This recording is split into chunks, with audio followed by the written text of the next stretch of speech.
So this week's lecture is about a very interesting subject within anthropology, which is religion and ritual. These are topics that have been a part of the field of cultural anthropology really from its beginning. So there's been a lot of work on this, and we're going to talk about some of the key themes that cultural anthropologists address when they look at religion and ritual cross-culturally. So any discussion of this subject needs to start with just trying to even define the topic, which, as you read in the text for this week, is not always that easy, right? What exactly we mean by religion is not always clear, and part of the reason for that is that it's variable cross-culturally, and the very concepts that we might use to define religion are very culturally specific. So it's hard to come up with a definition that holds everywhere. That said, here's sort of a working definition, which is that we can talk about religion as beliefs and actions related to powerful forces and beings, okay? With the understanding that those powerful forces and beings are beyond direct human experience, that they are in some sense, quote unquote, supernatural. Now, that may seem like a fairly straightforward definition, but it immediately poses a couple of questions. So the first is, well, if we're talking about something being supernatural, then that implies that we have a clear sense of what the line is that separates natural and supernatural. And again, the fact is that that's not always a clear line. It's often not a clear line at all. And in some cultural worlds, for example, the natural world is invested with various kinds of spiritual beings, right? So the notion that there's a natural world and a supernatural world already carries with it certain sorts of particularly Western cultural assumptions. So we want to be very careful about that. Likewise, there's sort of an implication here that we're clear on the difference between that which is sacred and that which is profane, right? That there's a separate sort of sphere of human experience or human practice that is that of the sacred. And again, depending on the setting and depending also on the particular, the individual life, those things may be tangled up together. So again, this is a working definition, but my point here is that we need to take it with a grain of salt and bear in mind that we're going to find lots of examples that complicate that definition. Now, so if we're talking about, again, religion being about people engaging with supernatural forces and beings, we can also start to look at some of the variations, the sort of cultural diversity across those supernatural forces and beings. So, in other words, even if we can sort of grab onto that as part of our definition, we need to certainly recognize that there's a lot of variability. So just as we talked about the difficulty of making a distinction between the natural and the supernatural, we find that those supernatural forces and beings take different forms. So for example, in some religious settings, those supernatural beings are understood as gods, either a god or multiple gods, right? Beings who are understood to be sort of inherently beyond the mortal realm. But in other cultural contexts, we find that people engage with, again, supernatural beings who are understood to be spirits in the sense of being an aspect of what it means to be a human being. So, for example, my own fieldwork is primarily in Southern Africa, which is a part of the world where people very much continue to engage with the spirits of their deceased relatives after those people pass on. So the question then becomes, are those natural or supernatural beings, right? They're clearly supernatural in their form as spirits, but they're, again, they're connected to a living person, right? The idea is more that people don't cease to be after their death, but continue to play a role in their relatives' lives. People communicate with those spirits. Sometimes those spirits come and possess other people and speak directly. So again, this is just to say that we find a lot of kind of slippery categories when we start thinking about religion. Likewise, we can look at those supernatural forces and beings as sometimes being anthropomorphic, meaning that they take the form of or are similar to humans, right? And that could apply to the figure of a god or the figure of a spirit that used to be, a human being who has now died and takes a different form.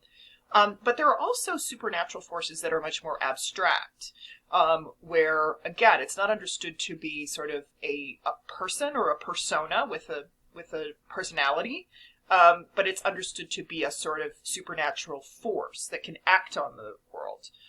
So again, we find some continuity.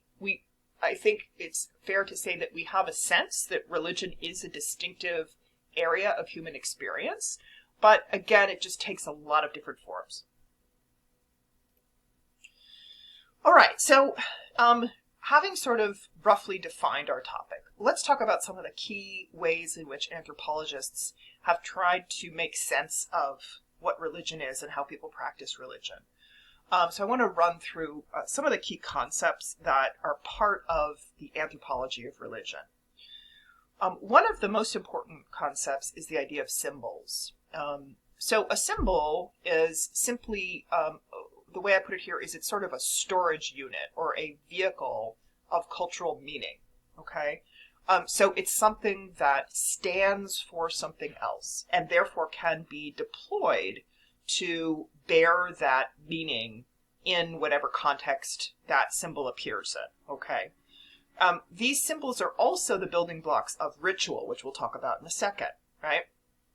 So we know that symbols are an important component of every aspect of human cultural life, right? Language is one of the most obvious examples. We talked about that earlier in the course. Language is almost, the best working definition we could have of what a symbol is and how symbols operate, right? The sounds that we make that are what we understand to be words are symbols that stand for meaning, right? That is the whole basis of how we're able to communicate, is through this symbolic system, right? So religion is another area of human experience and human practice where symbols are really important, right? And we really see them in action, if you will. So, on the slide here, these are some symbols associated with some major world religions, right? And these are symbols that you will find used in the context of religious practice. Now, to think a little bit more about symbols and what they do and why they're important, I wanted to call a little bit on the work of an important anthropologist of religion named Victor Turner. And Turner did a lot of work in his primary field site was in Zambia, in Africa. And he was interested in various things that we consider to be a part of religion, including symbols and ritual and some other stuff. So he did a lot of theorizing of how symbols operate. And I wanted to give you a few of the kinds of conclusions that Turner came to regarding symbols, what's important to know about symbols. And I'm not so concerned about you, for example, memorizing these terms that he uses, but to help you understand better how symbols do their thing. Okay, so that's the reason for telling you this. It's not to get too bogged down in the theory. So Turner, and what I've got represented on this slide is Turner found some key qualities of symbols. And the three that I want to talk about are these ones called condensation, unification, and polarization. Okay, and again, don't worry too much about the jargon here, but try to understand the meaning of, helping you to understand what symbols are and how they operate.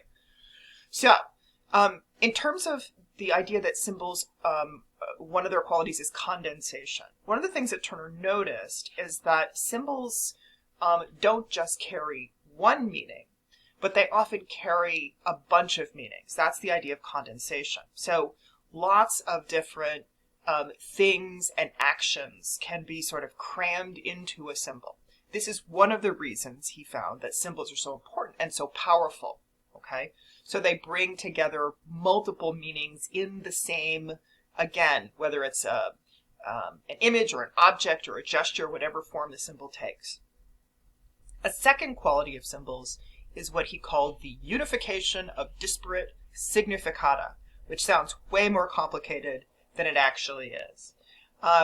And the idea with this part is that one of the ways that symbols kind of cram together a bunch of related meanings is to basically draw associations or demonstrate analogies between those things. So, for example, this is one of the examples he gives in his work on the Ndembu people in Zambia. So I have an image on the right here from one of his books. He wrote a lot of books, but so one of the things he found in studying ritual among the Ndembu people was that in the initiation rituals that are the rite through which girls basically ritually become women, he found that in those rites, the Ndembu made use of a tree that produces a white milky sap, right? So during these rituals, the ritual would take place near that tree, and the sap of the tree would play a role in the ritual. And what he found was that that tree and its white sap then allowed for the rite to bring together several meanings. So it signified women, it signified breast milk, it signified motherhood, and it also signified the matrilineage. Remember, we talked about the importance of how families are organized and the idea that families sort of grow along certain lines of descent, right? So these particular people are matrilineal, meaning belonging in the family passes from mothers to daughters, right? So this one symbol, right, the sap of this tree, called up all these various meanings and allowed them to be connected to one another and deployed in this ritual setting, okay? And then the third quality that he pointed out that I want to touch on is the idea of polarization of meaning. What Turner found is that symbols tend to have what he called two poles. Okay, so that's two sort of aspects to them. The ideological pole is the aspect that has to do with cultural values, right? Or sort of moral or social ideas or ideologies, okay? The other pole, which he called the sensory pole, has to do with sensory experience, right? So the sort of material or physical sort of components of something, or what it feels like to experience something in your body or in your emotion. And what he found is symbols often have both of those things, okay? These are like two complementary parts of the symbol. There's the ideological part and there's the sensory part. And what he suggested is it's precisely because of that combination, again, that symbols are so powerful and so effective in what they do. Because there's an experiential side where you live something or you feel something or you enact something. And in that process, you're also essentially engaging with a key cultural value or a key idea, okay? Let me give you an example of that, because I know that sounds a little abstract. And again, the point of the stuff on this slide is that this is Victor Turner, the anthropologist, who's gone out into the field, right? Spent a lot of time around people doing stuff, and he's trying to analyze it. He's trying to make sense of it. That's what building theory is about, right? So he's coming up with a sort of a conceptual model for understanding the things that people actually do in the real world. So that's what this is about, all right? So this polarization of meaning idea, right? That there's an ideological and a sensory component to a symbol. So one of the things I thought of as an example of that is something like incense, right? Think about, again, religious or ritual contexts. We know that in many religions the world over, that incense plays a part. That, across different religions, you find people again, either during religious services or ritual services, burning incense, all right? And it's a good example of that kind of both ideological and sensory component of a symbol coming together. So the ideological parts, and incense doesn't mean the exact same thing everywhere that you find people burning incense, but it has some sort of general meanings we find across a lot of contexts. So often the burning of incense is connected to cleansing or purifying a space, particularly preparing a sacred space. It can also be used as sort of an offering. In some places, there's even the associated idea of, in a religious setting, that prayers rising up, right? Sort of like the smoke from an incense burner rises up. So these are the sort of ideological meanings, right? The substantive cultural meanings that are attached to incense. So that's the ideological pole. But then what you also have simultaneous with that is the sensory experience of smelling that aroma, right? If you walk into a church where incense burning is part of the practice there, you smell that and it becomes a physical experience that also then reminds you of and calls up all those other cultural meanings. So the combination of those meanings and that physical experience tied together in the symbol. So, as I said, symbols are, in addition to just being important in their own right, are also the building blocks of something we call ritual. Again, a important part of religious practice the world over. What we mean when we talk about ritual is, and again, here's a sort of working definition, is that it's patterned actions that carry symbolic meaning and work transformations, okay? So there's sort of three important parts to that then. Patterned actions, okay? So when we talk about ritual, we talk about people doing things. Religion, often I think the first thing we think of when we think about religion is sort of concepts, right? And sort of the big ideas, the big belief systems around religion. What we don't want to forget is that religion is also something you do. And the form that doing takes is often ritual, okay? So it's action and it's patterned. It's action that you do in a very specific way. So that's the first thing, right? It's symbolic, right? So it does carry big meanings that go to some of those big belief systems that we think about when we think about religion. But they're being carried forward through, again, specific kinds of actions. And this is crucial too, ritual is transformative. It changes the world, all right? That's why people do rituals. They do rituals to accomplish something, all right? So there's a sort of, if you want to think of it, it's almost like a practical edge. You want to do something to the world through ritual. Given that, we see certain kinds of things attached to ritual the world over, all right? Because it's important that you do ritual in a certain way, right? Like you don't just wing it, right? Like usually ritual, there's a set way to do stuff. So we often find that there are specialized elements that are utilized in ritual context.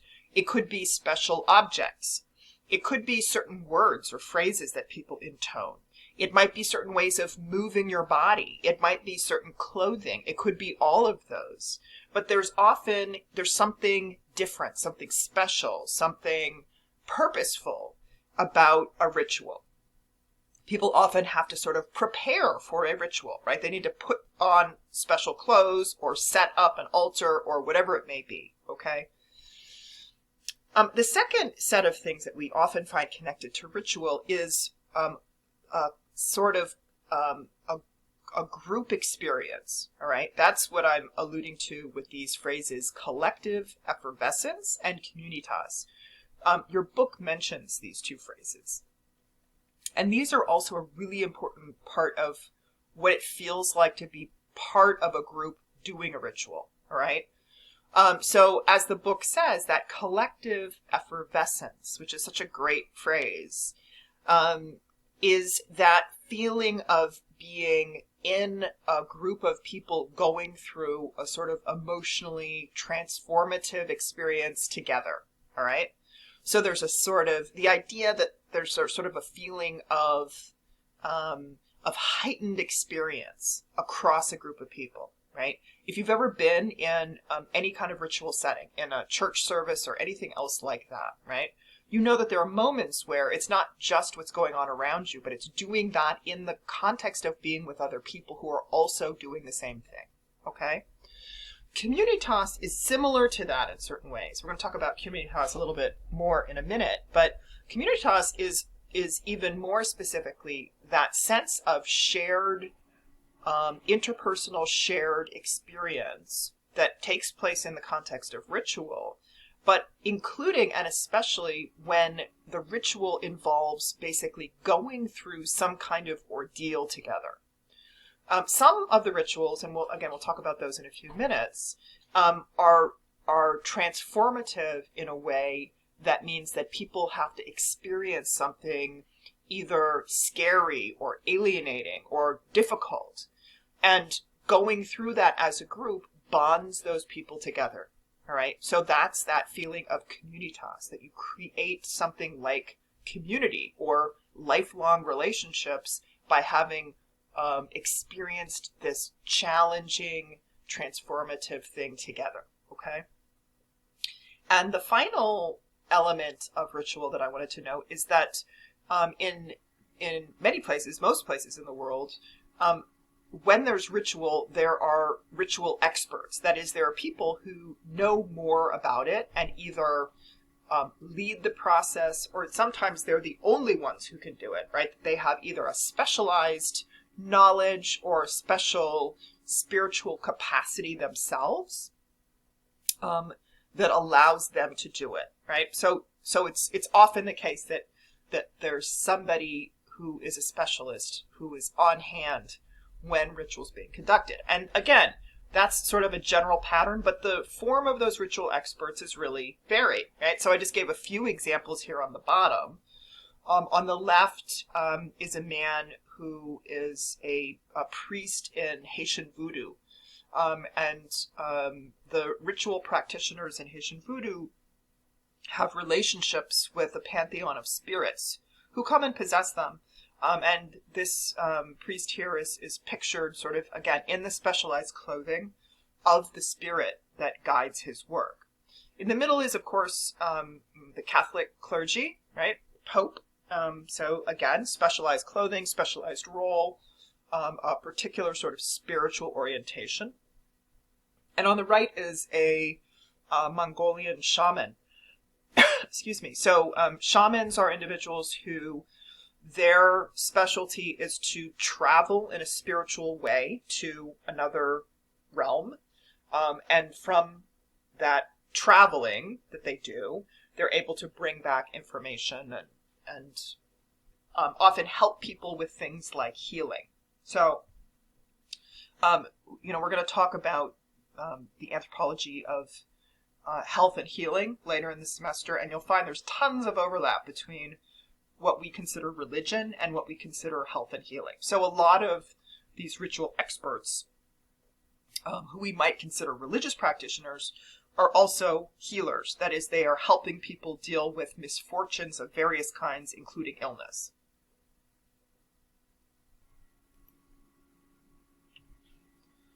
Okay, so now I want to break down ritual a little bit more. What I've been presenting to now is some broader ideas about ritual, but as your book says, we can talk about particular varieties of ritual. One of the most important, and one that has been written about a lot in anthropology, including by Victor Turner, who I mentioned earlier, is what are called rites of passage. And rites of passage are a particular sort of ritual that is utilized to transition somebody from one social status to another. That is sort of what it accomplishes. And it happens, these rites of passage happen at various points across an individual's life course, But one of the most obvious places where we see a lot of rites of passage taking place is in the transition from adolescence to adulthood, or what is presumed to be adulthood. So in societies the world over and in various religions, we find some kind of initiation rite, right? Where people, again, when they're basically, adolescents or young teens, go through some kind of ritual practice that is the moment where they sort of say goodbye to being children and are recognized as adults, or at least young adults, right? So the images here are all examples of those kinds of rites of passage, transitioning from childhood to adulthood. And one of the things that is notable about rites of passage, and this is one of the things that Victor Turner wrote about a lot, is that no matter where they happen, or like in what society or what religious context, they have a common form. And it's a 3-step process. Step 1 is separation. Step 2 is transition, which is a state that Victor Turner referred to as liminality. And step 3 is reintegration. So the idea is that essentially the ritual process of that transition or of that transformation is the young person is sort of taken out of their normal social context. They go through this sort of betwixt and between phase where they are in a quote unquote liminal state. That means that they are they've left the first part of their life, but they haven't yet arrived at the second part. There's this sort of kind of in-between period, or a limbo period. And then having gone through that experience, they are reintegrated back into their home society, but with a new status, with a new identity. Okay. So these images, quinceañera, this is a bar mitzvah, and this is a coming of age rite in the African country of Malawi. So again, they look different, but they're all doing a similar kind of thing. For Victor Turner, the middle phase of this state of liminality was the most interesting, because one of the things he noticed is during that middle phase, all kinds of interesting things happen. In many places, when initiates go through that phase, they act in strange ways, they wear strange clothes, they may learn about taboo subjects, they may be able to talk back to their elders in ways that are not normally acceptable. All this stuff is sort of up for grabs. And this, Turner thought, was one of the key elements of how rites of passage affect the change that they do, right? That you have to sort of break the first mold of who you are or who you were before you can construct the new mold of who you will be and who you will be reintegrated back into your society as. Your book mentions a couple of other kinds of rite that I think are worth mentioning. So rites of intensification are rites where, again, people go through a kind of trial or an ordeal in order to transform the world around them. So they gave you this example in the book of this practice called land diving in Vanuatu. One of the things that I think is important to bear in mind about this and about all rituals is even if it tends to focus on particular individuals, right? So in this case, young men engage in this rite. The fact is it's about the entire community, right? So it's certain individuals whose status is changing or who are affecting a change in the world. But the fact is lots of other people, the rest of their family, etc., participate in that. And it's a transformation for everyone, okay? So rites of intensification, another kind of rite. Your book also mentions what are sometimes called rites of revitalization. They're also sometimes called cargo cults. And these are quite fascinating rites. Again, we find them in various places in the world where, and it often is connected to certain kinds of events or historical moments in the society that continues to practice that right, which are about the rites that are understood to call forth either riches or wealth or something to come to the people who practice that right. So the one that was mentioned in your book, for example, is very much in response to the presence of Americans during World War II. So it's got sort of a historical referent. And one of the ways that again, both that historical moment and this idea of revitalization is symbolized is through things like people wearing blue jeans, right? And adorning their bodies with USA. So you'll find, again, various varieties of rituals, but they have certain things in common, which have to do with, again, changing the world around the practitioners of those rituals. All right. So I wanted to end with talking a little bit about the article you read by Dubish, which is also about ritual. And I would suggest a ritual that is a rite of passage, right? And is also very much a pilgrimage, which we can also talk about, which is another sort of component of ritual practice. And I think one of the important things about the Dubish article is that it reminds us that we're talking about ritual in the context of religion in this unit, but ritual, I think, is an idea that can be extended beyond the purely religious context, right? So the event that Dubish is talking about, the Run for the Wall, is not obviously a religious event. It's a pretty secular event, but nonetheless, it has, again, all those hallmarks of ritual that we can talk about in other more obviously religious settings.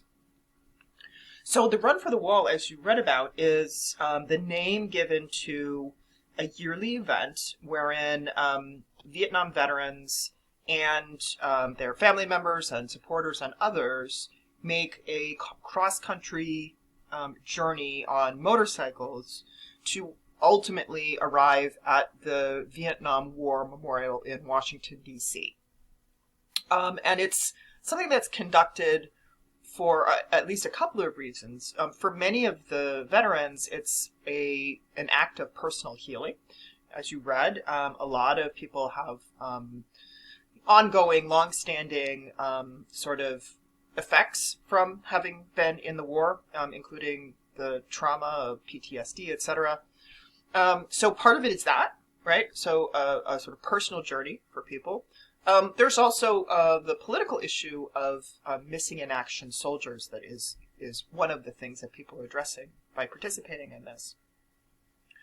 So again, this is a secular event that very much takes the form of ritual. It is first and foremost a pilgrimage. A pilgrimage is a ritual act that involves a journey. And often a pilgrimage, part of it is reaching a certain destination. So we will find, again, the world over, that there are pilgrimages to various sacred sites where you are going to, where you are arriving at, is itself a very important place in that cosmology or in that religion. But part of the idea too with pilgrimage is it's not just getting there; it's the process of traveling there is also extremely important. So the journeying, right, the time spent getting somewhere, and that's very much the case for the Run for the Wall, where yes, getting to the memorial is important, and that space at the wall is very important. But as important is that long process of driving across the country. Part of the reason it's very significant is all the things that happen to people along the way. There's a lot of exchange and bonding among the people traveling together in the Run for the Wall. There's also a lot of support and interaction with the communities that the Run for the Wall passes through.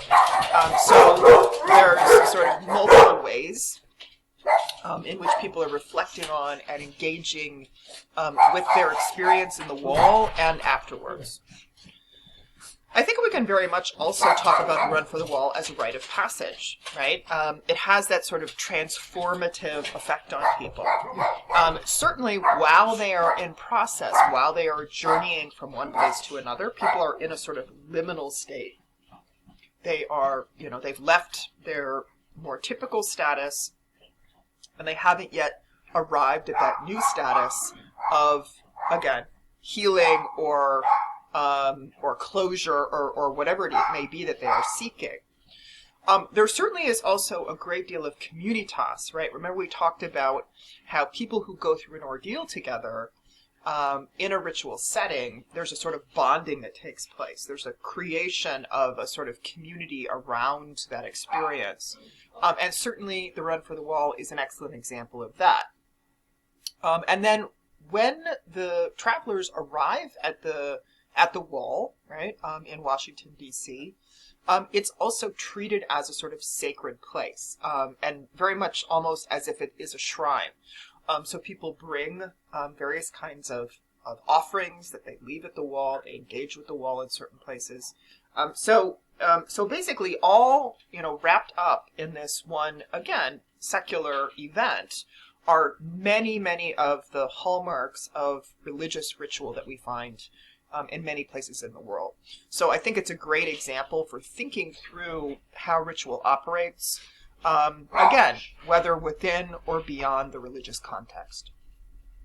So I will leave you with that to reflect on religion and ritual, and even applying concepts around religion and ritual to other kinds of issues like this one. And I hope you have a great rest of the week, and I'll talk to you soon. Bye-bye.